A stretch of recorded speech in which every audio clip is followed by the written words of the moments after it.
I'd be Harry Connick Jr. because, quite frankly, Heinz, we're both charming and good-looking. Ah.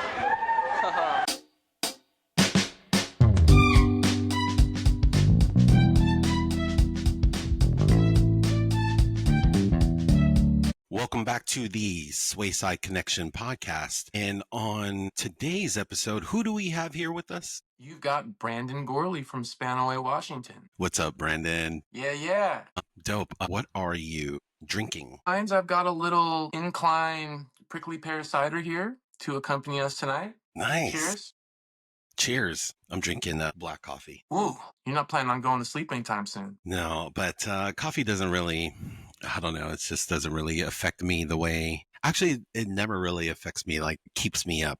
It's just one of those things that I'm just so used to drinking it now that it doesn't really have that effect. You're a full-on addict is what you're saying. Kind of, you Good know, for you. and yeah, it's funny because in fact, if I'm drinking coffee that's actually warm or hot, it'll actually, just the warm liquid is more likely to put me to sleep actually sometimes. So it's one of those things though. But man, thank you for jumping on the podcast. I like to start off by asking people, like where were you born and when did you come to Spanaway? Yeah, so I was born at Good Samaritan Hospital in Puyallup, Washington, and my parents already had a home in Spanaway. It's the home that I lived in the entire time I went to school in Spanaway, with the exception of my senior year. So I knew nothing other than Spanaway, really. I went to Natchez Trail Elementary. So as we know, anyone watching this who grew up in Spanaway can actually mean a lot of different things geographically. And I was kind of more where Spanaway starts to connect over towards Puyallup. So I was closer to Waller Road and Canyon Road probably than to Pacific Avenue. Wow. Yeah. And so I was there at Natchez Trail, and then I went to Spanaway Junior High, which was a whole different world coming from Natchez Trail, which was a nice, happy little suburban elementary. And then I got dropped into the hood, which Spanaway Junior was a lot rougher than Spanaway Lake High School even ever was. It was a rough place. Yeah. And then Spanaway Lake High School, and I was there in that house there off of 150. So then Natchez Trail. So what memories do you have from there? Like I said, it was just a really safe little school. I lived in a really safe little neighborhood where I could ride my bike around, and a lot of mornings I would walk to school and walk home from school. How young were you when you did that? What was like the youngest age that you could do that? I mean, yeah, I think probably by third grade, however old you are in third grade, I was probably walking to school and walking home. So pretty young. What is that, 10 years old? 8. I think that's like 8. Maybe, yeah. I had keyed my house and would get home before my mom got home from work. And so it was just a safe thing to do. Do you have siblings? I have one brother, a younger brother. Okay. Yeah. But he wasn't in the same school. He has autism and cerebral palsy. And so we were never really in the same jet stream. We always kind of had our own different lives going. Yeah. But yeah, a lot of my friends that I had all the way through high school, I made there at Natchez Trail. I mean, Natchez Trail. Larry Larson was there with me. If you remember Larry, if you know who that is. Yep. Yeah. There was a cat named Ryan He did not go to Green. Spanaway Lake. What's that? Larry did not go to Spanaway Lake. No, so Larry was there with us through junior high, and then he went off to his Richie Rich school. Yeah, Larry was in that. I was in my 9th grade year, which would have been you guys' 8th grade year. He was we were in the same math class. So we had to go to Spanaway Lake to go take trigonometry, or it would have been my 9th grade year, your 8th grade year. So then that's how I met Larry. And so that was that's how I remember Larry. He was a known guy, even not being at our high school. I feel like he was the only guy I ever knew that bought a tuxedo just because 8 different girls invited him to their senior prom. So he was kind of known at all the schools because he was like the date that was coming. Yeah. But yeah, Larry was tall. He was an athlete. Yeah, he turned into this handsome, muscular guy.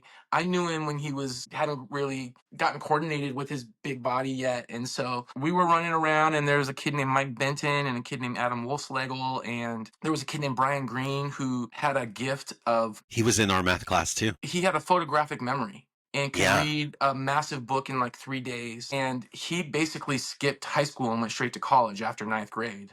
And so Oh, he went from I could Spanaway see Junior High that. to UW in this Wow. special program for genius kids. Because Brian and Larry, because looking back, were the only two eighth graders. Like, I thought Yeah. we were pretty special for us As ninth ninth graders to graders, be yeah. in that. Yeah. Right. And then there was two eighth graders that were with us. Brian Right. and Larry were in that class too. And I was just like, damn, well, I'm really not that smart. If look, these two eighth graders are. And yeah, because Brian, like, I think I also remember people nicknaming him Brain, you know, Yes. because, right? Because he was Yes. He that was smart. unusually, it's not just like he was the smartest kid in school. He was unusually gifted in the Yeah. way he could retain things, and Yeah. kind of almost didn't really fit in with the other kids. We all kind of, he was our homie, but we were all kind of these artsy weird kids anyways. So he just kind of fell in with us, and then we lost touch a little bit because we were doing high school and he was finishing his second degree.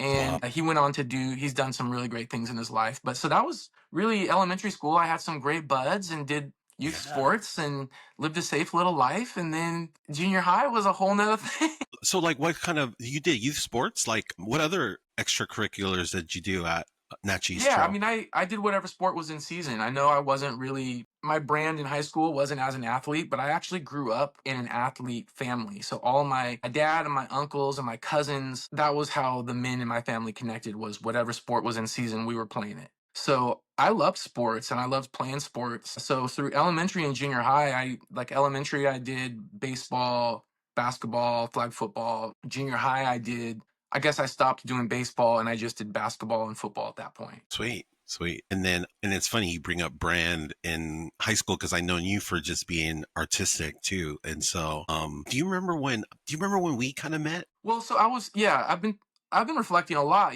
as preparing to talk about this whole part of my life that seems so long ago. But I remember, I knew of you from around school. You had a big personality and were well liked.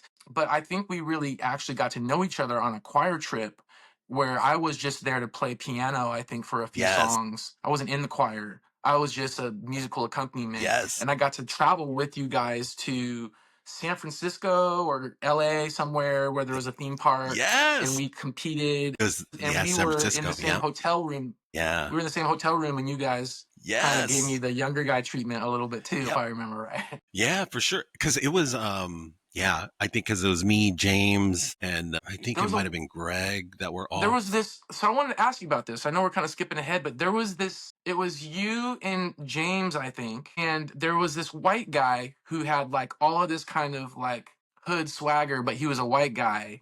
I want to say his name was Tim. Yeah, Tim. Yep, yep.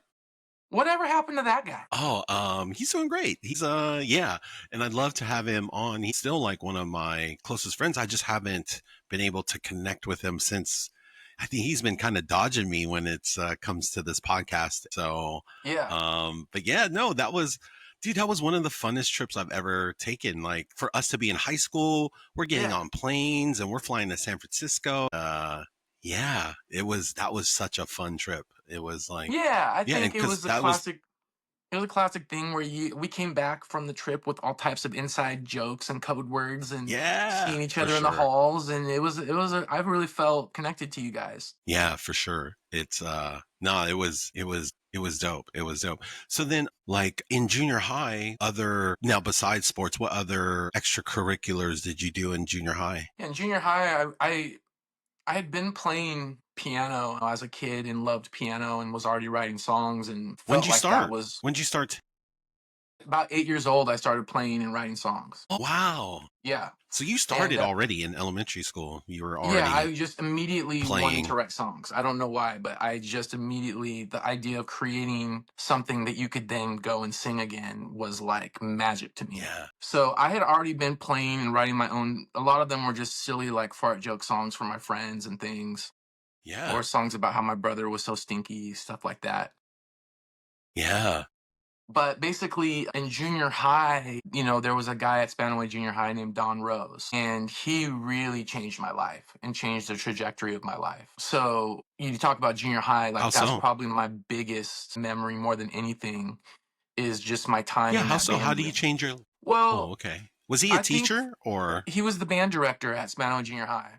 And then he Wow. went on to be the band director at Washington High School after I had left. And then he went on to move to Nashville and be the president of the National Barbershop Quartet Society.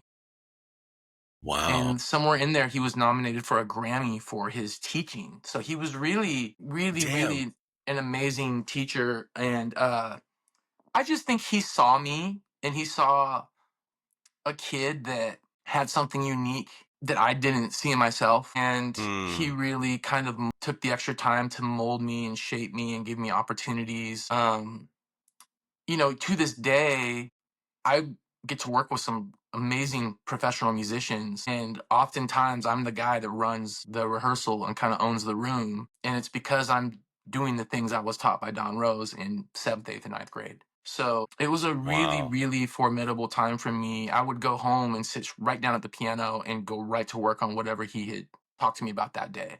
And I'd try to come back the next day with it mastered to impress him, so he would feed me some more. So it was Wow.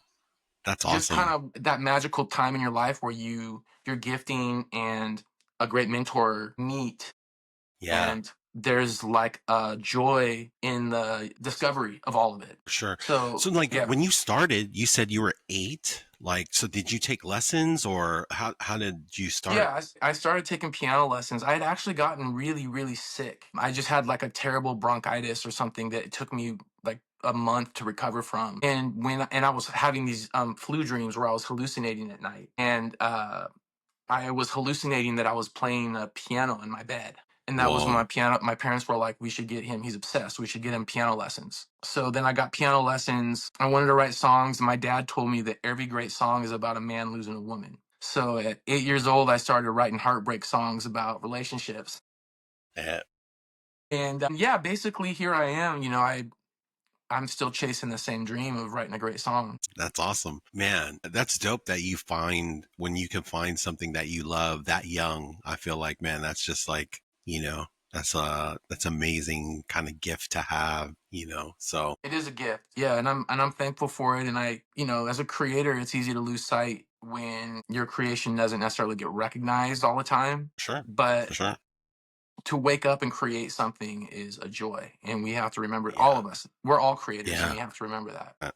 1,000%. I feel like there's when it comes to creating, I think there's some sort of because kind of like you just kind of hit it on the head. I think there's something therapeutic about it too, because I think it's innate for all of us to create something. And so whether it's and this could be anything, you know what I mean? Like it could be artistically, or it could be like creating a business, or like, just I think there's Yes. something about it, like where I really admire people that take swings, and so of just being a creator. And now that we're in an age where there's like, a million digital creators now because of things like social media, things like YouTube. So now Yes. you have all these, other types of creators out there. It's just, I think it's, like I said, I just feel like there's something therapeutic about creating, and I'm a Absolutely. big fan. You're right. Yeah, well, there's something inside of you that needs to come out, and there's Yes. also a mysterious thing out here that is, I think, God's inspiration that we are trying to connect with and pull into that thing we're creating. And like you said, it could be an Excel spreadsheet. It doesn't necessarily mean it's one of the traditional arts, but I think that if you can Absolutely. create something that didn't exist before, that's a power that God gave all of us, and Thousand we percent. have to cherish it. We were talking about people not coming on this podcast because maybe they discount their own story. And I think it's the same thing with, we discount our creative powers. And you have to choose to create every day, which is scary because it means you might create something that kind of sucks. But Yes. you got to be okay with that, because Yes. you're flexing that creative muscle, whatever it is you're applying it to. And you have to just keep creating because it's the very essence of who we are. 1,000%. A couple points to like what you just said. Oh, there's that. Oh man, I forgot his name now, but he's like a redhead British guy. Ed Sheeran. Ed Sheeran, he has this quote about creating, about how, because you're saying like you're worried about creating things that suck, But he says that he has this quote about how it's like a faucet sometimes, and sometimes some of your creative stuff is going to suck. So sometimes you got to get that out before it starts flowing with the good stuff. The good creations will come. And so Yeah. that's one point. And then the other, like, interesting that you brought up God too, because, the very first, the very first thing in the Bible, God created heaven and earth, Genesis 1:1, right? And it's just kind of like, and a lot of times people say that, God created us in his image. So if we were created in his image, and the first thing that he lets us know that he did was that he created heaven and earth. If he basically, the first thing he tells any of us before any of the Bible, before the rest of the Bible, the first thing he tells us is like, hey, I'm a creator. And so it's like, if we're in his image, then we're pretty much creators too. And I think there's something to that. So I just kind of wanted to, bring that up. And so, nah, man, it's, Absolutely. I think it keeps us young and it keeps us changing and growing and evolving, yes. Because that's the other thing. Cause you're saying how like it keeps us growing. Because that's another thing that I love about doing this is just seeing everybody's growth too. And so, because I love just hearing and absorbing the wisdom from everybody that comes on. Like, everybody that's been on the podcast is in their 40s now. So like we have lived, we've lived pretty good amount of life now and have picked up so many different things along the way. And so it's, I think it's profound, just hearing, what all these people are kind of saying and stuff. So. Yeah, I watched your Warren Stewart one podcast when Warren came on the show, and because I was a classmate of Warren's, and we started as classmates in junior high. And he's a whole different person from the person that I knew in high school. He's talk about For someone sure. growing and blossoming. He was so articulate and genuine and absolutely just an impressive person. And it really is really cool to see. Yeah, no, for sure. And that's why I love doing these, is just because I haven't seen that side of Warren either. And I haven't talked to, like both of you guys, like a lot of these people I haven't talked to in a long time. And I hope to continue doing things with people that I've never talked to too. I've done a few of these with people that I never really talked to in high school either. So that's why it's funny? Like, hey, for sure. It's funny that sometimes it takes a podcast, this weird format. It allows us to sit down and really dive deep into, our past and like just like deeper subjects and like get to know people. You only get to see maybe like what is posted on like maybe social media or, whatever it is. So I just love that this gives it like a deeper sort of experience for people to get to know other people. And so that's why it's, I'm a big proponent of just whoever, like if you're from Spanaway and, like just jump on the podcast, and tell your story. Kind of before we started recording, we were talking about Spanaway is this kind of, if you know kind of town. And it really is hard to explain the town to someone that didn't grow up there, because there's these broad ideas of like, well, was it really hood? Was it really ghetto? Yeah. It had a flavor of that, but I wouldn't say that it was the projects. It's not like we didn't have any money. But were we wearing the most stylish clothes, or did we have our parents buying us new cars? Definitely not. Yeah.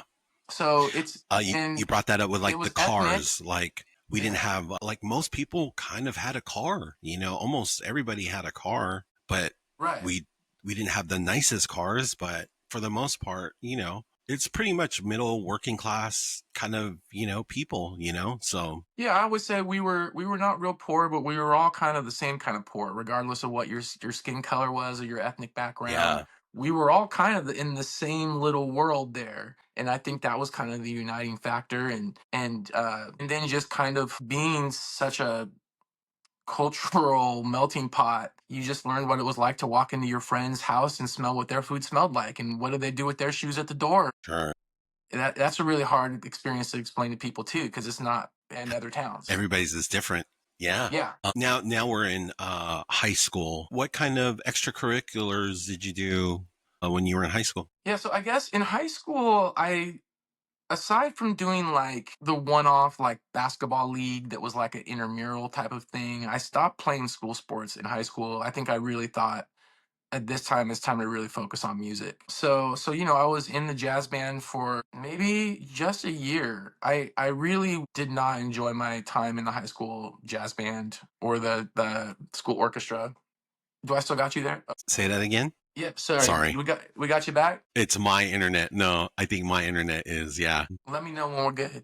I got you. Okay. Yeah, go ahead. Sorry. I was like, because you froze up, and then I was like, is this? And then I see it said, I'm trying to reconnect. And I'm like, okay. Yeah, Okay. yeah, I got you.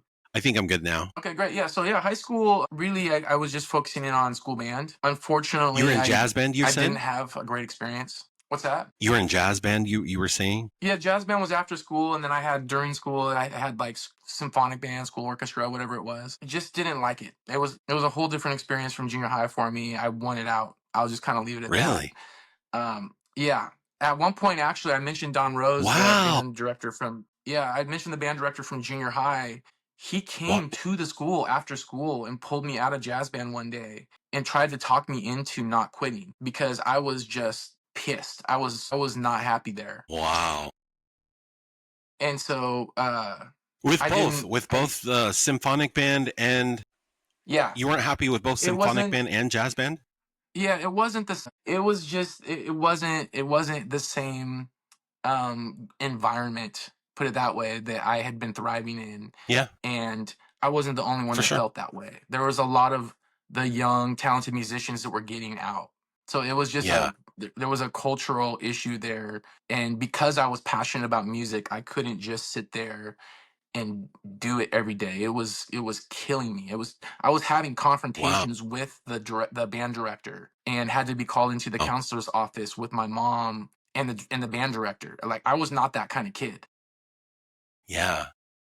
It was just this kind of explosive, angry thing for me. No So way. a whole different experience there, but it didn't stop me from doing music. And so at that point, I was really more just focused in on, it was kind of my first time. I had started a little band in junior high. And so in high school, we just continued to try to figure out how to be a band and write songs. And so one of your classmates. I remember you guys playing at lunch. Yeah, we would play. That was right? our main gig, was the lunch cafeteria at Spanaway High School. Yeah. We, the band was when I was a junior, one of your classmates played drums, a great kid named Jay Davidson. My lifelong friends, Dustin Blatnick and Ruben Romero, were playing. Yeah. And then I think at some point, Ruben, when we were seniors, Ruben switched to drums. And so it was like me, Dustin, and Ruben. I think you may actually have some photos of us and sitting there being angsty. But yeah, we were real serious about it. Yeah. Yeah, let's okay. Give me 1 second. Funny, we would always plug into that little school lunch PA, and it's a miracle that it ever worked. I think back and think, we didn't know what we were doing. We were just plugging stuff in and pushing buttons. It's amazing how much kids can do amazing things, and like, driven to just do it. Okay, let me see if I can share my screen. Are you guys on a different time there from us on the mainland? Yes, I'm a day ahead and 4 hours behind. What? Yeah. So I'm 20 hours ahead. So you can tell me who's going to win the Warriors game tomorrow. Not so much. You're in the future. I am in the future. So it's Monday. You guys are off of the East Coast. No, we're in the Pacific. I knew that. Obviously, I knew that. I know where Samoa is. So like if you go towards Hawaii, and keep going, just keep going. Exactly. So are you closer to Australia? We are probably like halfway in between Australia and Hawaii, but yeah, closer to Australia than we are to the States. Yeah, to the that's mainland. Wild, man. So okay, let me try to do this again. Hey, before we take a look at these old school Spanaway pictures, did you know I'm also a licensed life insurance broker? That's right. I help folks just like you make sure your family's protected no matter what life throws your way. Look, I know talking about life insurance isn't exactly exciting, but as your Swayside connector who understands our community, I can make the process painless and actually kind of pleasant. Whether you have young kids at home or you're thinking about retirement, I'm licensed across Washington, Arizona, Texas, and Virginia to find you coverage that fits your life and budget. Hit me up after the show because the best time to get life insurance was yesterday. The second best time, today. Let's chat. No pressure, just protection. Let's go. Oh, okay. Can you see my screen? Yeah, so there I am with Ruben Romero, and I am, for some reason, very unhappy. No particular reason. Just the way I looked back then, I think. Yeah, look at that guy. Isn't he Even a Ruben has a little welcoming? scowl too. Yeah, what's that all about? I Just don't smile. know. Just be Yeah, happy. what are you guys?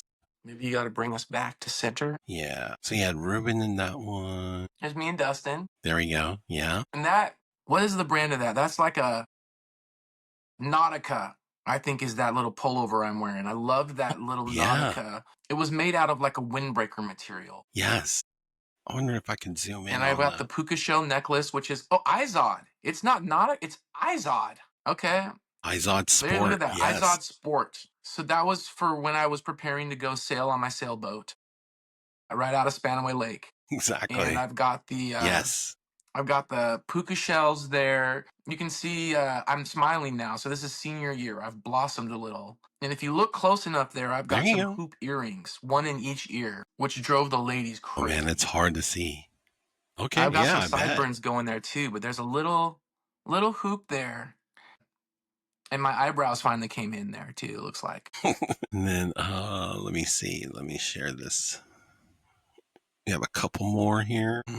That's Okay, where is that this would be at? either 10th grade or junior year because there's Jay on the drums. Jay. Yep. And then we got Dustin and Ruben again. So me and Dustin and Ruben made music together for a lot of years. Nice. And yeah, I don't really know what I'm wearing. Is that in there. the park? So this is like in the parking lot? Right behind Spanaway Lake High School's cafeteria in the parking lot there. Yes. Yeah. I went back to Spanaway Lake High School because my daughter plays basketball for Puyallup High School. Okay, yeah. And so they had a game there at the high school. Have you been back there? No, I haven't. They've It's all new flipped now, everything right? around. They It's a remodeled. full remodel. The exterior looks different. The gym is at Wow. where the cafeteria used to be. The hallways are different. I was lost in there. It's nothing at all like what it was when we were there, which is probably for the best. I think they put some windows in, which is great for the kids to see sunlight. It's nice. It's looking good. Wow. Yeah, I'd like to go back and eventually check that out one day.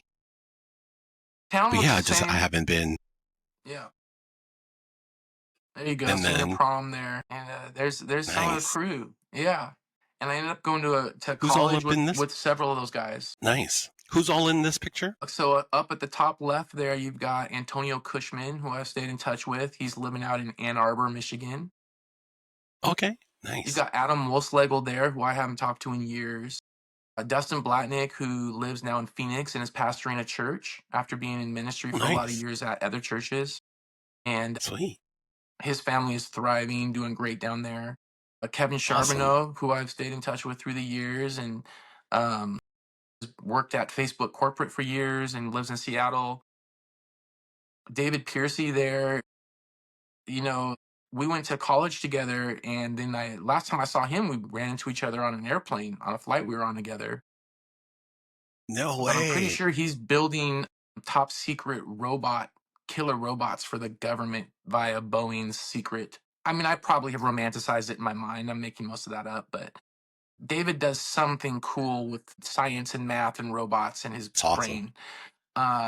Yeah, don't get him in and can't trouble tell or us what it anything. is. Yeah, Okay. I'd like to think they're like killer human-looking robots that he's building. That's what I'm going to tell you. There's me in the middle with a nice square jaw there, senior year, looking good. Yeah. And then there's Ruben with the sexy look, and Yeah. we're still in touch. It's funny, our wives actually became best friends, and so they talk a that's lot more awesome. than we. Yeah, they talk a lot more than we do. So I kind of learned more about his family through my wife talking to his wife. Through your wife. But he's doing great. He's here in the Puyallup area. Yeah. Yeah. He's here in the Puyallup That's area. awesome. We just got coffee about a month ago, and his kids are growing up really fast, just like the rest of ours. That's awesome. So Spanaway people are doing And, well out there. Nah, man, that's dope. You class of 99ers, man. That's dope. right. I love I it. also wanted to say something else about Warren Stewart while we're on the topic of class of 99ers. Yeah. Because I watched Warren's episode, and first off, there was one very important detail that he didn't mention when he was talking about junior high and doing Okay. sports. Warren, and I hope he's watching, was iconic for the goggles that he wore in and out of sports. Even in the hallways, the goggles were on. He brought that up. Did he? Yeah. Okay, I missed it. Because he would wear them all the time. He would Yes. play in the gym at like on base, and like, and he kind of brought that up. Yeah, he Okay, did I bring missed that it. up. I missed Yeah, it because he was iconic, because the only people in those days that would wear those goggles were like 44-year-old NBA aging veterans. And well, then that's there what I was this said. kid wearing goggles who he was bigger than all of Yes, us. And he yes, looked like he should be in his 12th year on some team in the NBA. yes. And because I was saying, like, I think Horace Grant for the Bulls, he was Yes. like, Horace and I Grant and said that. Kareem Abdul-Jabbar. Oh, yeah, And- that's right. I forgot then- Kareem had those too. Yeah, Then there you're was a right. video game where it was basketball, but you could punch each other in the face. And there was a guy Wow. with goggles. Yeah, see? But because Warren was like, yeah, but I didn't want to be known as Horace Grant. I want to be known as Michael Jordan. And so I was just like, oh, yeah, well, every other kid wanted to do that too. But Yeah, like, well, you should have just owned the Horace Grant look. Warren's game was a lot more Horace Grant than Michael Jordan, okay? I Exactly. played basketball with Warren. Horace Grant was cool. Like, he was really dope too. He was like an enforcer. So like, I would have, yeah, sometimes it's just like, man, you just want to take that role. So I'll tell you one other thing real quick about Warren, though, is, yeah, like I said, I stopped playing football altogether in junior high and continued to play basketball through my life in intramural leagues, loved basketball. nice. And Warren really helped me to come to that realization that I was not a football player, because, or at least a tackle football player, more of a Yeah. two-hand touch, backyard football Or player. flag. Because Yeah. I was in 9th grade and they decided to try me out to do a little running for running back. I was pretty shifty. And so I was really excited. And so first play, they handed it off to me in practice. I came barreling through the hole, didn't catch Warren coming out of my periph as a middle linebacker. Yeah. And he hit me so hard that I saw my mouthpiece and spit go flying out of my mouth. And then I don't remember anything after that. And I was in Wow. 9th grade. It wasn't like we were hitting the gym. He just was Yeah. really strong and good Yeah. at football. And that was when I knew that I'm a musician. Yeah, but to your credit though too, I mean, Warren was huge compared to most people in your class because he was just good at it. He was made to do it. He Yeah, just I looked mean, like a linebacker from sure. from junior high, who looks like a linebacker in junior high. for sure. Like he was like one of the only kids huge. that the pads actually fit. Like, because on me, my pads were like up to here. I couldn't do Yeah. it. Yeah, no, But yeah, I get it. anyways, I definitely, seeing Warren talk about it brought back some SJH football for me. yeah.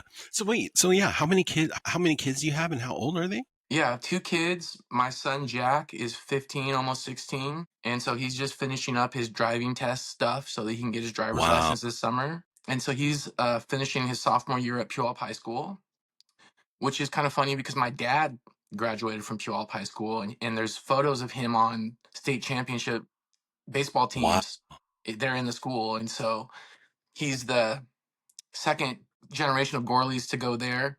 Yeah. And then my daughter is homeschooled, so she plays basketball. She's 17 and she plays basketball for Puyallup High School, but she does all of her Nice. studies from her little nook in her bedroom, and she likes it. So she'll do her senior year next year as a homeschooler, and she'll Wow. graduate from Ghorley Homeschool Academy, and I'll Wow. make her a diploma, and we'll do a graduation for her. She'll be the one student to ever graduate from that Wow. school. And so she's on That's her awesome. own trajectory. Whoa. Wow, how long has she been homeschooled? So we pulled both the kids out during COVID because we kind of had the luxury to do it. I work from home and my wife's a flight attendant, and she was furloughed, and all my events got canceled. So Yeah. we just didn't have any work for over a year. Yeah. With the uncertainty of like what virtual school is going to be like and all that. Yeah. My daughter was 6th grade and my son was 5th grade, or just finishing those grades. So they're going into 7th and 6th. We were like, let's travel the world. Let's actually take them to the Grand Canyon. Let's actually show them things. And so we could Sweet. fly for free with my wife's flight benefits. So we homeschooled them for like 3 years. The first year Yeah. was like us really doing it as parents. And then I think it was the second year we got them into a co-op where we would actually go to a place like once a week. And there was like a teacher. And then during the week they would do their homework. And then the third year was more self-study. And then my son was like, look, I want friends. I want to be around people. Yeah. People. Yeah. So Yep.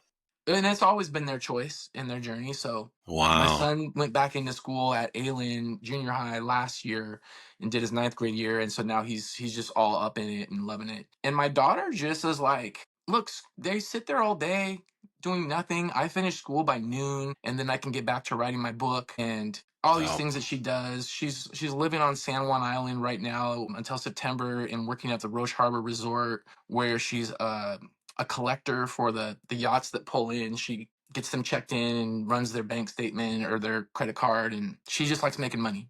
So yeah, yeah. And she's like living she's that kind of like she's adult just a life already. serious grown adult. Yeah. She's better That's at what it life sounds than like. I am, so she's Uh, just kind of off and running and is able to move to the island in May because she doesn't have conventional school. She can finish yeah. out there, Yep. and she'll live there until September, and then she'll come Sweet. home, and this is her second year doing it. So it's a funny season of life because it's Yeah. just when you've got these little kids that are like 3 or 4 years old, it just feels like you're going to have them like that forever. Yes. And now we're kind of like, how many more Christmases do we have both of them here decorating the tree? Sorry, I might have lost you for a second. That was my daughter trying to FaceTime me, funny enough. No. Yeah. All good. Yes. So yeah, you kind of got to start to talk about how we're in our 40s now, and then life is changing for sure. Yeah. When you were going to Spanaway Lake, I didn't realize your dad went to Puyallup. So did you ever think of even trying to go to Puyallup yourself? I never thought of trying to go, but it definitely was it took time for me to find peace with my identity, to understand who I am as a person, I think, because I lived in Spanaway and went to Spanaway schools, but all my cousins and uncles were in Puyallup. And my cousins all went to Rogers or Puyallup High School. And I kind of looked up to them. And Yeah. during the week, I would be in Spanaway going to school where we were listening to all the R&B Spanaway music and dressing in a Spanaway style and talking in a Spanaway way.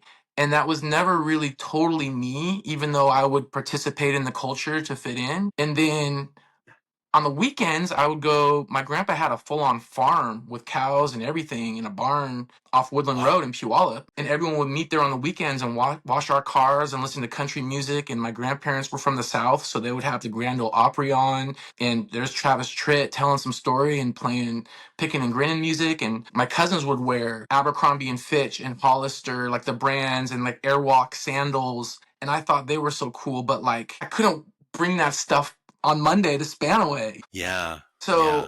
I kind of lived in two different worlds, and I never fully felt like me in either world. Like I felt a little too Oh, urban for them with some of my musical yes. tastes and fashion, and I felt a little too white sometimes for Spanaway. And then to kind of even throw more into it, around junior year, me and Dustin got kind of poached, I guess you could say, by this gospel group out of Tacoma, this music group that was, if you remember, Kirk Franklin was doing the God's Yep. Property Project, and they had the song Yeah. Stomp.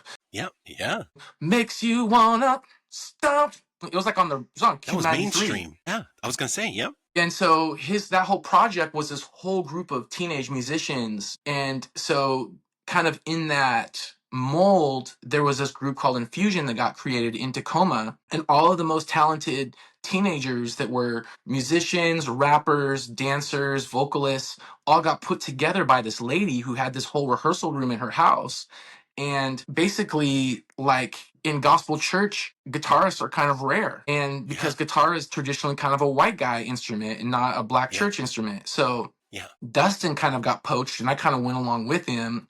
And so all of a sudden, not only am I hanging with my country music family on the weekends, but now I'm Yeah. hanging, me and Dustin are the only white guys in the room with all these gospel musicians during the Wow. weeknights. And I felt the most myself being the only white Wow. guy in the room with all these Yeah. gospel musicians. Yeah. So, you talk about Spanaway and what it was like and the Puyallup thing, and it was kind of confusing. I had to find my way with it. Sure. And then, like, when did you feel like you found yourself, like, or kind of found your identity? Like, I'll tell you when I get there. No, I think it was a good thing for me to go away to college, and live in a different place outside of Spanaway. I Where'd went you to go? UW. Okay. Yep. Yep. You went to UW too, right? I did. Yeah. Yeah. So going away, really, at that point, I began to understand what a different world Spanaway really is, For because I had sure. never lived anywhere else. Yeah. So I think Did you stay in the dorms? freshman year, I lived in McMahon Hall with a bunch of guys from Spanaway. So Kevin Charbonneau and David, because there's 4 2-person rooms in those. They're like Yes. concrete cells. It's like a It's social like experiment. I lived in McMahon with 3 other Spanaway guys. So it was like, we were in so it 8 was South. me.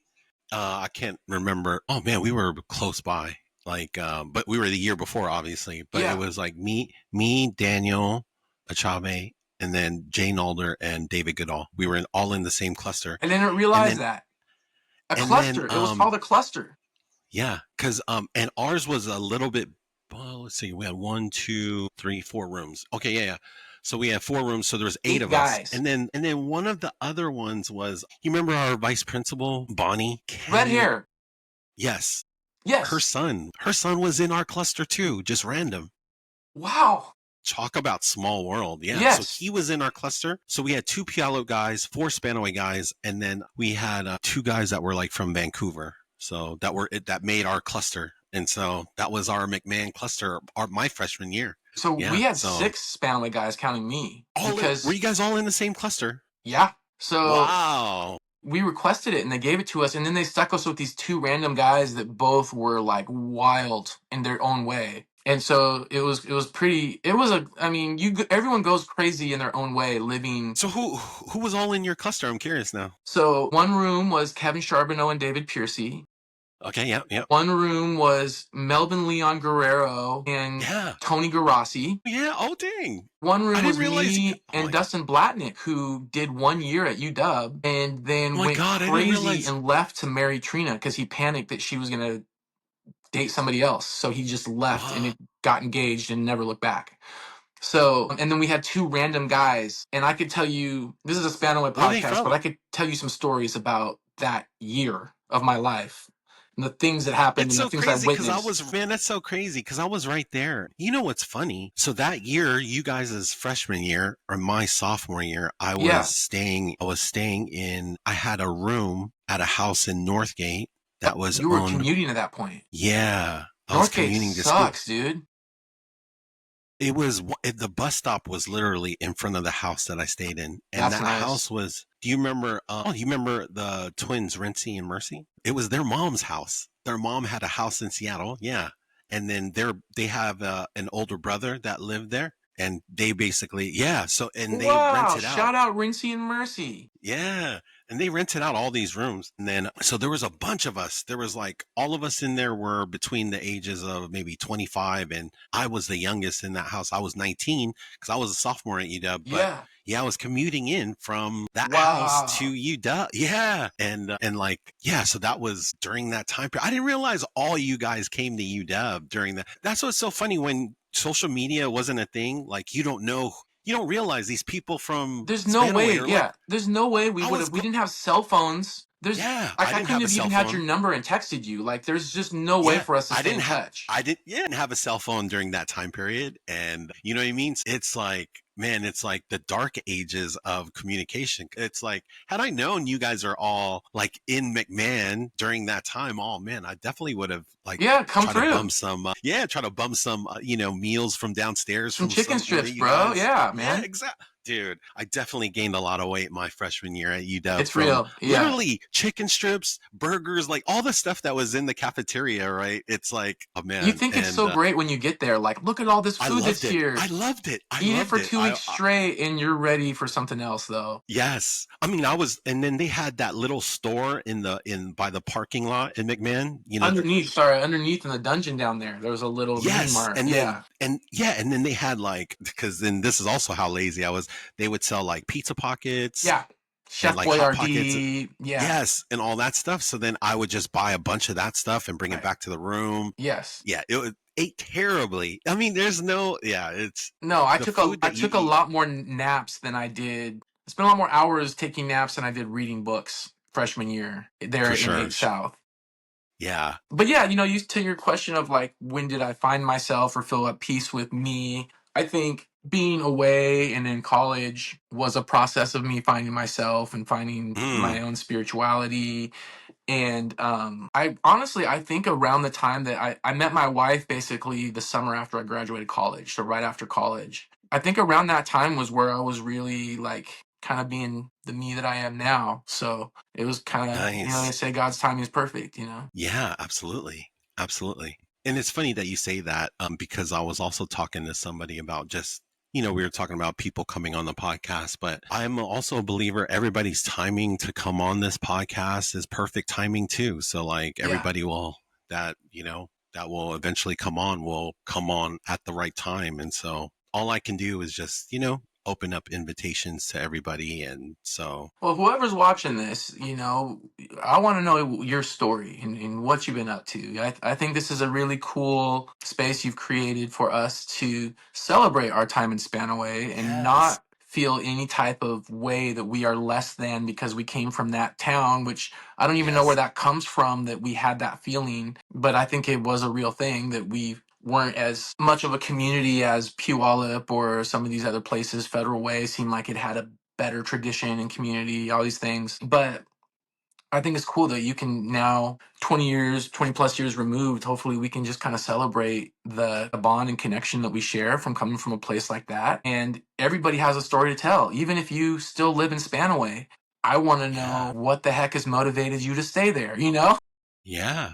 Yeah, absolutely. Absolutely. Everybody has a story to tell. And that's why I feel like and that gives me purpose to do this because it allows everybody to kind of, and allows everybody to kind of share that, and just share their thoughts of what it was like. Cause, like we were talking before, just it's not only that the place, it's not just Spanaway, but it's also that time period of the 90s and just Hmm. like early 2000s, just that time period was such a interesting time period. Like we were talking about how we weren't really connected like the way that we are kind of connected now, Well, and I'll tell you something about Spanaway that I think part of what, when I came back to the South End, part of what drew me to Puyallup that really has always kind of been missing from Spanaway is there's no geographical city center where, there's Spanaway Lake Park, but it's not like in Puyallup, we have Pioneer Park and we have downtown Puyallup, and it's this place Mm, where there's can be a summer market, where there can be a summer music events where you can go, let's meet downtown at the coffee house, or me and my wife can go to this cute little dinner spot we like, and it makes it feel like there's a center of yeah. the I've, I've community. tended, I've attended a lot of weddings in that area because people get married right there in that center Right. park area in Puyallup. I don't know what it's called, but yeah, no, Yeah, I and know exactly what you're talking about. Spanaway doesn't have that. It's That's Spanaway, true. it's just like there's a highway that runs through this godforsaken town that nobody Yeah. stays in, and just do your time and get out is kind of how it And it's like, feels. yeah, and it's like strip malls. That's it. And then, but there's not even one central strip mall that, that but really connects but there's everybody either. there's so many families and great people who live there or come from there. If there was a place to have summer events, and there it you would see it's not really that different probably than Puyallup from a standpoint of good families being there. Yeah. There's just no Yeah. way to really see it with your own eyes and celebrate it. And I think that's part of why, I speaking for myself, in high school, it kind of felt like if you were at a party in Puyallup, don't let them know you're from Spanaway Lake High School. It's embarrassing. And again, to kind of compliment you, to fast forward 20 years, hopefully we've all shook that off by now, 20 years later, Yeah. and can just Yeah. kind of celebrate each other's stories, celebrate some of the times there. It was pretty unique in the 90s. It was a sometimes violent place in the 90s. I mean, junior high, I showed up and there was this principal named Mr. Thurston who was from like the old school.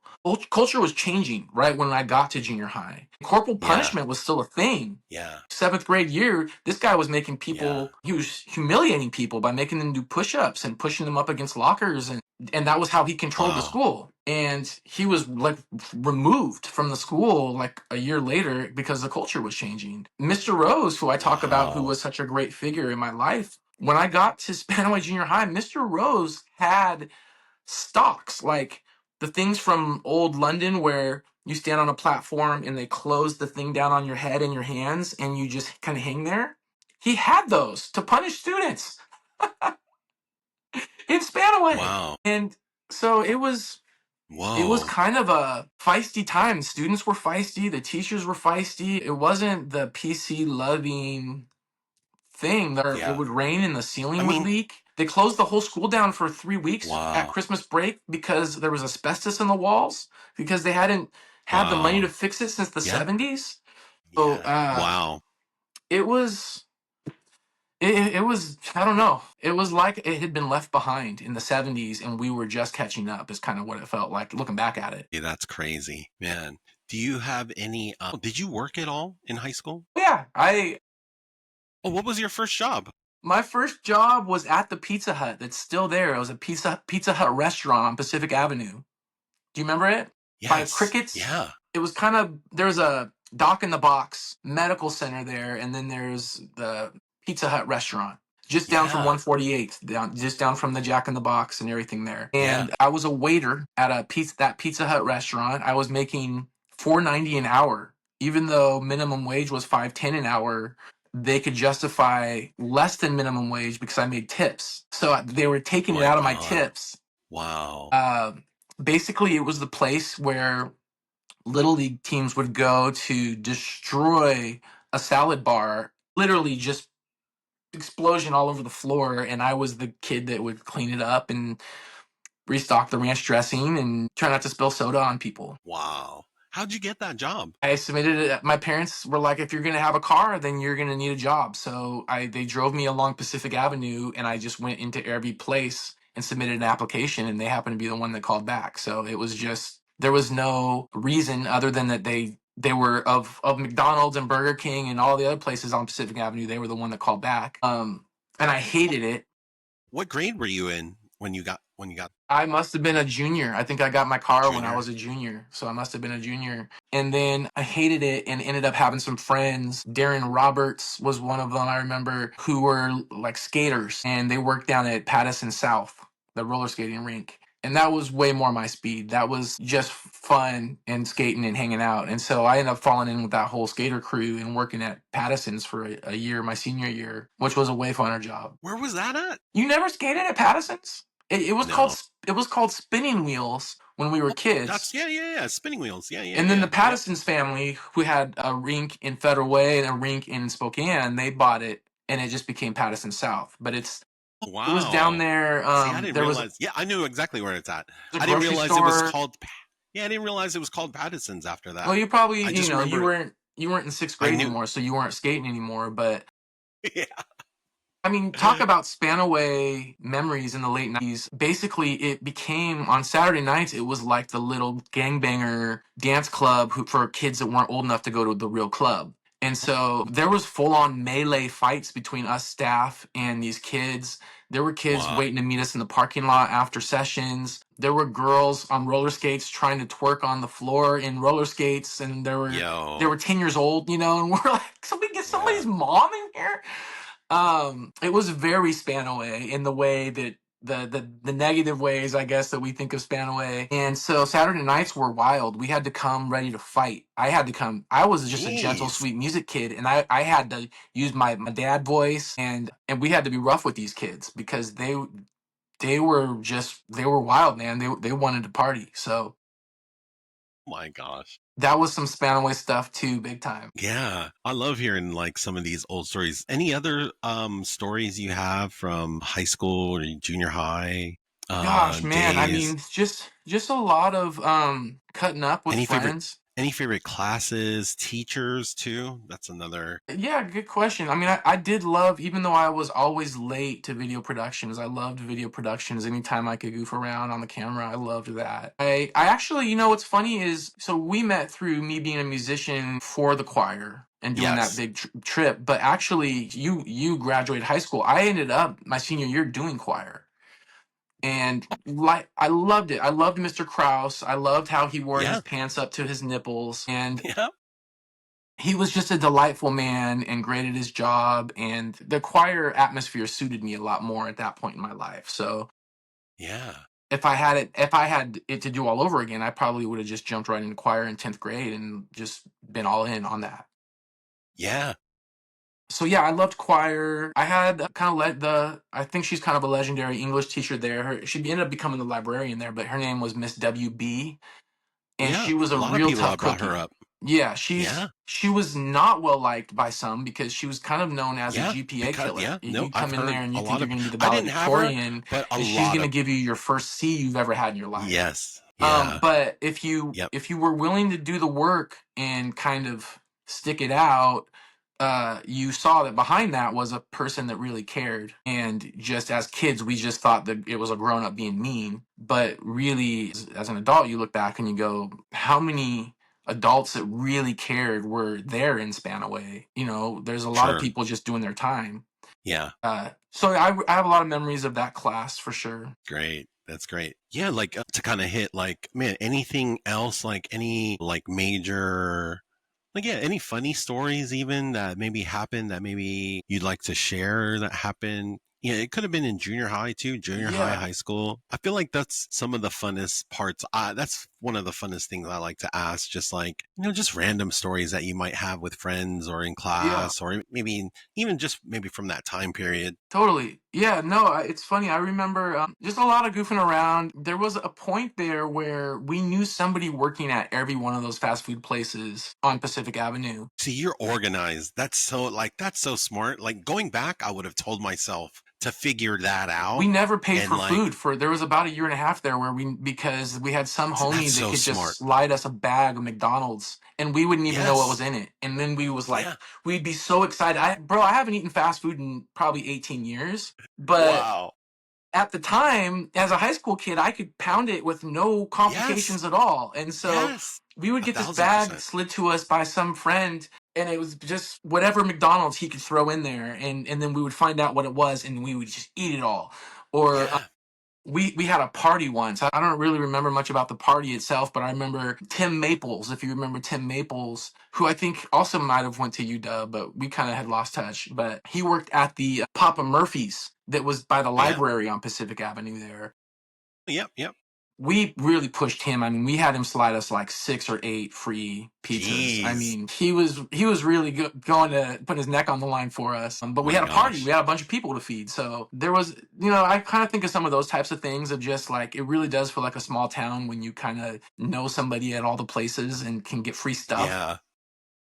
See, like, because you knew so many different, you shouldn't like, I mean, we know this that we're older now. You shouldn't have like relied just on one person. You should have tried to at least split it up We did. between We different. spread it out. We never went back to the same place too many times. So Okay. Okay. Antonio Okay. Cushman was actually in high school, he was holding a management position at the Jack in the Box there. And he was working Awesome. like 40 hours a week in high school at Jack in the Box My as a manager. gosh. Yeah. So he was sliding us free food too. Yeah. But yeah, I was thinking of some of my other memories too. As a kid, I'm kind of telling these stories all in different orders, but I don't Doesn't know if matter. anybody Yeah. else I remembers love this. memories. Um, when I was a kid, in the summer, I would sleep with my windows open and I could hear the revving of the engines at Spanaway Speedway Yes. Sweet. at night. Yeah. And it was almost I like the love that. ocean through your window, like when you hear the I love, ocean waves. I would I fall asleep remember to that it. too. Yeah. And so that was pretty nostalgic. And just thinking of, I mean, we had half days where we would get out of school early and they would let us go to Spanaway Speedway. It was like Spanaway Speedway Wow. Day, And so, Yeah. trying to explain to people that there was a racetrack in the middle of my town, Yeah. that's kind of a funny thing. And to think that they built houses on all those oil slicks out there. And I don't know what the settling is like on those foundations, but Yeah.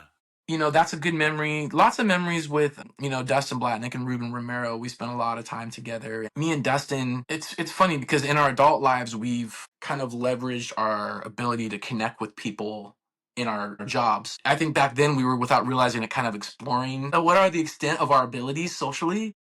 And Yeah. so I was thinking about this game that we would play. It would be something like we would go to an away game for the Spanaway Lake High School football team, let's say. So let's say you guys are playing Curtis, and so we'd go to see you play at the Curtis Field. But we would go over to the Curtis fans, the Whoa. home sideline, Okay.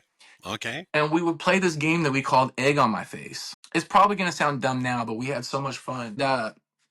We thought we invented it. I don't know if we did or not, but we would find a girl we thought was cute that was sitting there pretty much by herself or maybe with friends. And then we would make up a whole story about her life and our life and how they were intertwined. And so we'd be like, okay, her name is Vanessa. We had her in Mr. Miller's class at Ferrucci Junior High. She always brought Hostess cupcakes to lunch. Like, really, let's get some really specific details. And then there was that incident at the party at the 4th of July. Okay, so I'm going to come up the stairs. You start from the top. I'm going to come up from the bottom. So I'm going to kind of edge my elbow against this girl as I kind of bump into her a little bit. And then I'm going to go, oh my God, Vanessa?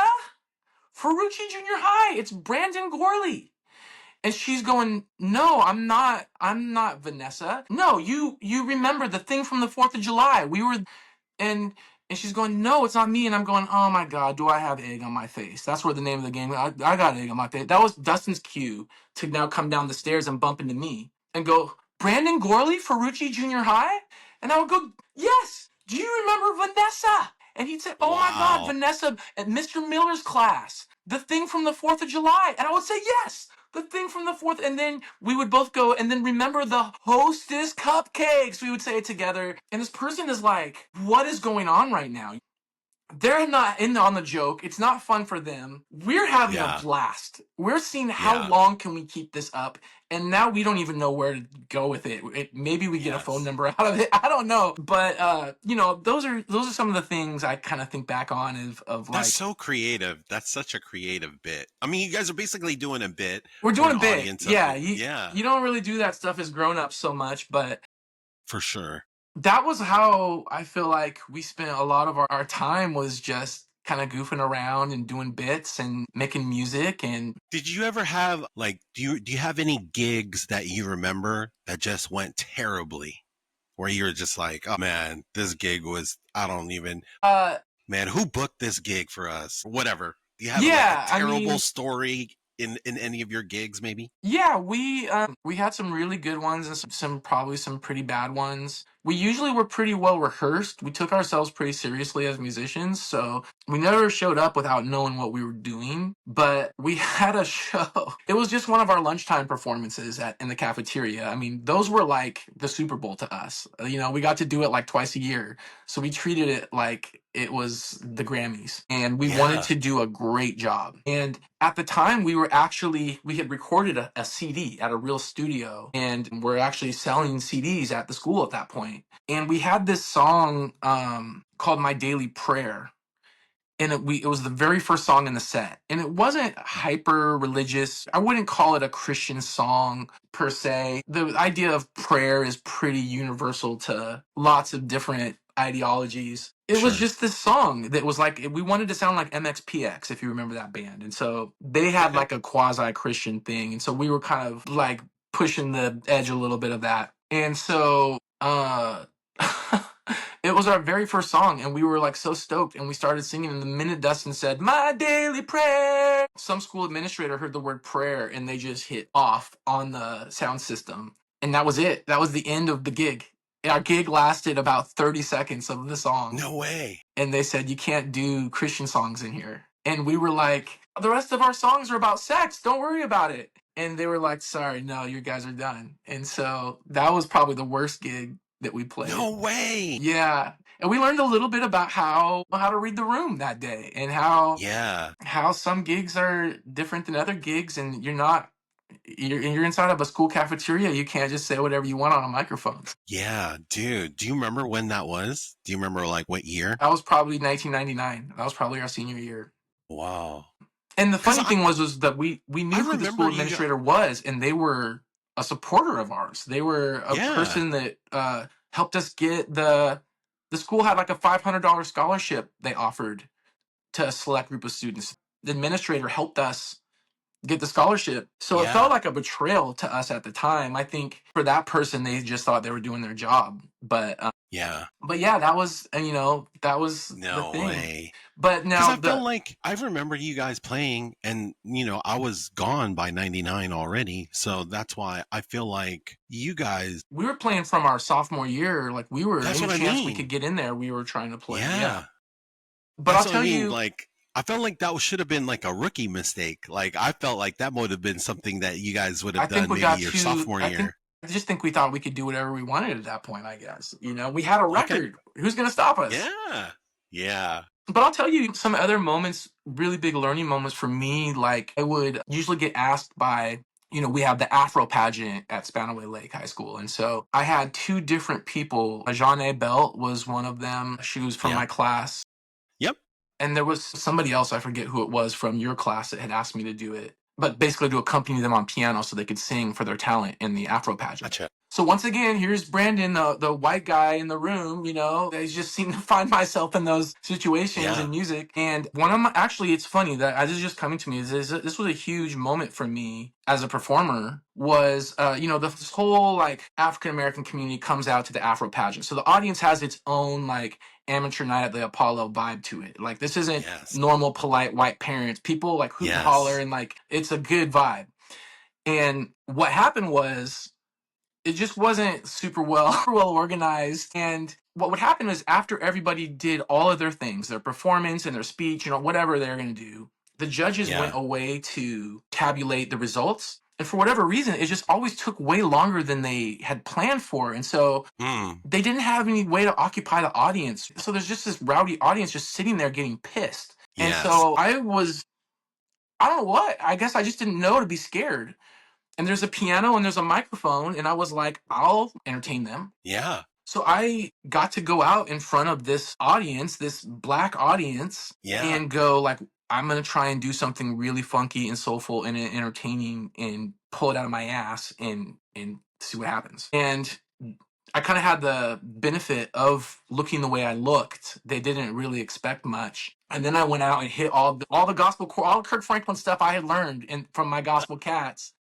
I hit it and nice. I sang and I pulled off and I looked at the audience and I hit notes and I did things and they went crazy. And that was like definitely one of my first like goosebump moments on stage where I was like, I don't have to plan this out. If the audience is with me, I can just go in. And if the energy's right, then there's something there. So I really learned a lot about stage performance in moments like that in Spanaway that I wouldn't have had in Puyallup or some of the other places, Although Puyallup is very diverse now, it wasn't then. Yeah, I bet. Oh man, that's a dope story, man. And, the Afro pageant, man. Yeah, because I think in our video yearbook, I do think there's a couple clips of you at the.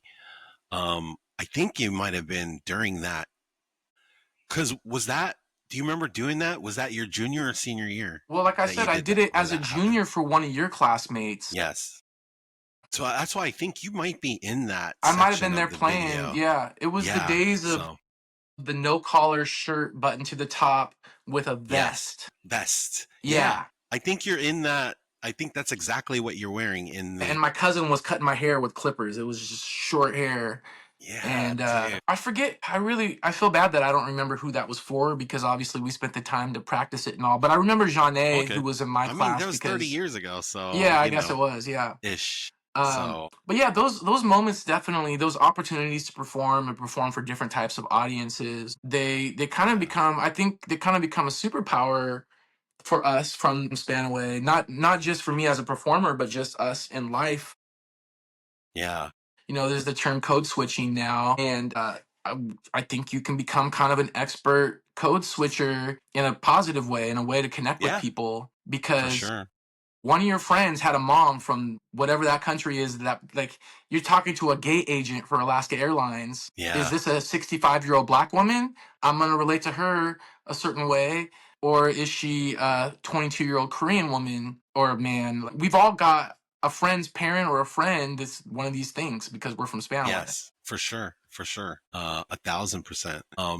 And then, are you still performing today? Yeah, so I play in my own band is called Timeshare. So I play with my guys. Two of the guys are in LA, and then one of them's in Spokane, and one of them's here. And so we fly everybody in, and then we'll do tour runs, usually in the summer. And a lot of focus on songwriting. The guys in LA do songwriting and producing full time in LA. So that's kind of the other thing I'm doing now is more songwriting and trying to get into rooms, so to speak, with artists that are bigger than me. And there's an artist called Alan Stone that is from the area that's gone out and had a career. Are you familiar with him? Yeah. He's legendary in kind of like Seattle, Yeah, he's kind of in like just doing. the soul and kind of Yes. pop world, and so I played keys for him when he first came to town, played on his first few records, and formed No a great way. relationship with. I played with him right up to when his career took off. Yeah. The wrong time to Also, leave the like, gig, yeah. and Because so I remember like people that I went to college with would they basically was like, dude, you got to check this dude out and go yeah, to any of his shows because he's like, yeah, he's just good. And then like when you hear him, his voice doesn't sound like you what should, he looks like. yeah, that's his kind of his whole thing. Yeah, you don't expect Yes, that voice to come out of that face. yes, yes. So me and my one of my guys from LA are kind of songwriting partners. So we've been writing with Alan for the last 2 years, and Awesome.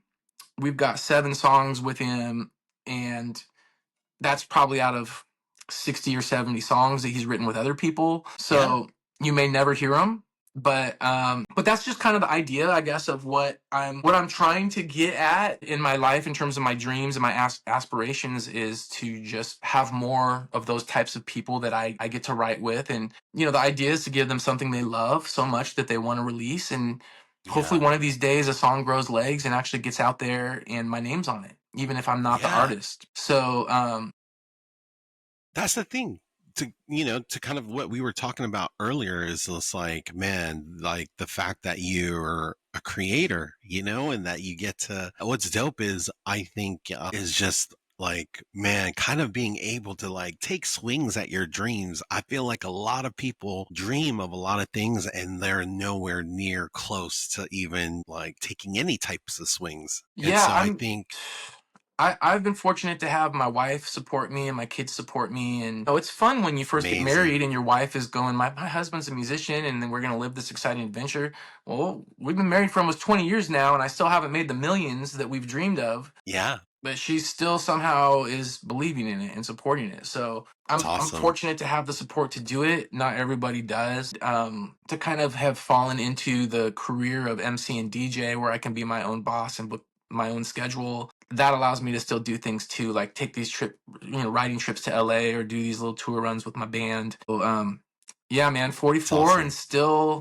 still swinging away and I hoping to love it. connect one of I these love it. days. Yeah, no, I love it. I am like I give you mad props for it because I mean I just think like there's something there, and I think that like if you just having that idea of you still being able to because for example like people that maybe do sports, man, at our age, man, we're all done. And Right. being any kind of like pickleball maybe Yeah, bro. I'm just trying to get up like and down my stairs without tearing an Achilles. exactly. Yeah, But like for you, like man, like dude, the fact that your dream is still alive, that's like I feel like, man, a lot of people can't say that about whatever, their dreams are or whatever. So, it's hard. nah, man. It's Yeah, not easy, man. baby. Kudos. It is hard, and even you taking the initiative to start a podcast. At some point, you just Yeah, said, "I'm sure you thought about it for a while," I and did. at Yep. some point, you went, "Screw it, I'm just gonna do it." Yeah. And so you figured out the platform and you figured out the mic and your in-ears and like you just went and did it. And Yes. it's so scary just to go like, well, what if it's just so dumb and people like lose respect for Yeah. me because I did it Yeah. but you just did it. And I think that's Yes. like any dream or even it doesn't have to be on the level of a dream, just like anything you've thought about doing a Yes. place that you thought about traveling to or whatever, like at some point you kind of just gotta do it. 1,000%. That's this channel. This is the channel that we're watching this on, this YouTube channel. Like all the things you just said, I've thought about doing this for a while. I was just like, man, what kind of videos am I going to make? And then like this podcast kind of landed in my lap. And then like, just all these things kind of compound. And I'm just, I'm still learning how to make videos every day. And yeah, man, it's, speaking of like, Yeah, I would love for all my Soulful Spanaway alumni to jump into our music. If you're on Apple Music or Spotify, just search Timeshare and you're gonna see us. We've put out a bunch of singles. We were previously called the BGP, and so if you want, you can find some of my other music under the BGP. It was the Brandon Ghorley project, but we went by the BGP, and that's all out there still on Spotify too. There's actually a song that Alan has a feature on, so you can go see the song that Alan sings with us. sweet. And actually, if you look up that song, Heinz, it's called Don't Cry. When my daughter was younger, people would always say, hey, did you know your daughter looks like Alan Stone? No And way. people who didn't even know we knew Alan. And so when we made this song with Alan, we made a music video where my daughter lip synced the part of Alan Stone. She was a lot younger. She killed it. You can look up Don't Cry by the BGP. But currently you can follow our Is story that on video Insta. on Spotify? What's that? Is that video on Spotify? The song's on Spotify and the video's on YouTube, yeah. Okay. It's called Don't Dope. Cry by the BGP featuring Alan Stone. And then all of our new stuff, you can follow our journey at Timeshare Music on Instagram. We thought we were going to release a lot of music this year, and we decided it was worth really doing it right. And so I think we probably won't release anything but a Christmas song this year. And then next year, 2026, there's going to be about 11 or 12 new Timeshare songs that come out. So Awesome. yeah, in the meantime, I kind of get hired around to play keys and sing vocals for other artists. And we've got a Christmas event here in town, up in Woodinville at a winery we've curated called The Sound of Christmas. Son of Quan, one of my past Yes. classmates, was there, came in and saw us last year. And there was talk of Alan Balasandrum coming, but he couldn't make it. But somebody from your class, who Yes. I'm curious what he's Yeah. up to. Yeah, I'm trying to get him on the show. Well, ask him why his ass wasn't at The Sound of Christmas last year. Okay, will do. But yeah, man, I'm out here making music and DJing weddings and just trying to stay young. That's awesome. No, that's dope. And all of that information will be in the show notes, all the ways you can follow Timeshare and Brandon and all the different things that he's doing. Those should all be in the show notes or in the and yeah, leave a comment for Brandon for, if you want to hit him up or any of those good things. And so, yeah, man, before we wrap it up, is there any last things that you kind of want to mention before I kind of ask you this last question? Yeah. Anything you want to say to, the viewers of the Swayside Connection Podcast? Yeah, I think as a service to the viewers, you say in your bio that you're a foodie. And so I want to know a city and a restaurant that we should all travel to get the best Heinz approved meal. Damn, put me on the spot. That's right. Let's see here. And I feel like every foodie has a city they've traveled to, a place they went. Maybe it's even just in Seattle or Tacoma, where you go, here's where I know exactly what I'm getting, and it sends me to heaven every time. Yeah, I think I'm trying to think of like places outside of Seattle, but it can be in Seattle. Can't think of anything at the very second. But the one that stands out to me is if you were to go to the Metropolitan Grill. And one of my favorite things that they have there is they make this French onion soup. And my wife loves a good French onion soup. I mean, well, if you like cheese, because they put a ton of cheese in it and melted onto there. Yes. And it's probably one of my favorite. And it's like the soup, they brew it basically for, 24 hours or something crazy like that. So It's like you get all the salty goodness. It's some ratatouille stuff. It's definitely some ratatouille type. Okay, there you go. God. See? French onion soup. Everyone thinks of steak at the Metropolitan Grill. I would have never thought of French onion soup. Yes. If you're getting a steak like that and you want a starter, that's probably one of the best starters that you can have. Okay. Especially if you love cheese, if you love melted cheese, that thing is so layered with so much cheese. I am of the Caucasian persuasion, so that goes without saying that I love cheese. There you go. I think you're talking my language now. Because I also love because they, speaking of the Metropolitan Grill, if you do get a steak, they do give you this blue, you can ask for it. It's like a blue cheese, it's like a blue cheese glaze that you can have on top of your steak. So if you like little that, boursin kind of thing. Yes. Yeah. And it's amazing. And I get that every time I order a steak from there too, but there you go. Yes, but that's definitely. And you're probably going to run into some member of the Seattle Seahawks while you're in there. Yeah. Last time I was in there, I saw, Sherman just had his first kid, I think. And so me and Sherman's dad were outside hanging out and I was just kind of chopping it up with him, just super random. That's so funny because I have an experience with Sherman's mom No way. on the sideline of a Seahawks game. Yeah. Wow. Yeah. See, that's so crazy. He's amazing dude. So, and yeah, so that's That's what all I I wanted to like. know.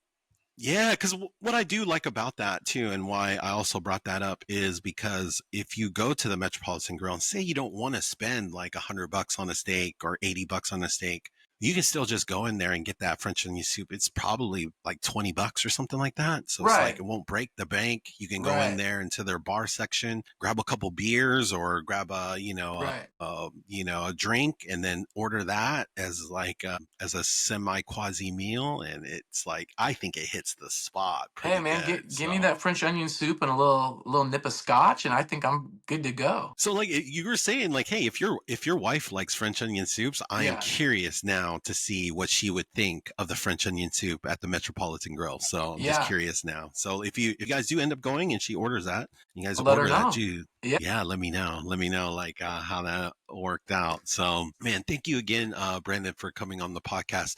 I like to end these with this final question. Like, if you were to go back to 1999 and have a conversation with yourself, what would that conversation look like? Wow. Yeah. Wow. That's a great question. It's kind of a That's heavy why I leave it for question. last. Yeah, Yeah. that's kind of why I leave it for last because Yeah. it's so profound. Everybody has great, Yeah, I think there's answers. so much, but I think I would go and I would say, hey, don't take yourself too seriously. Look around and be grateful and humble. You think you know a lot of things, you really don't know much yet. You have not been Mm, anywhere or done anything really, but take that as a good thing. Humble yourself, be open to mentorship and ideas. Open your eyes to who's around you and who needs your compassion right now. Quit being such a smart ass. Everything doesn't have to be a joke. And I guess just, trust God and you're going to be okay.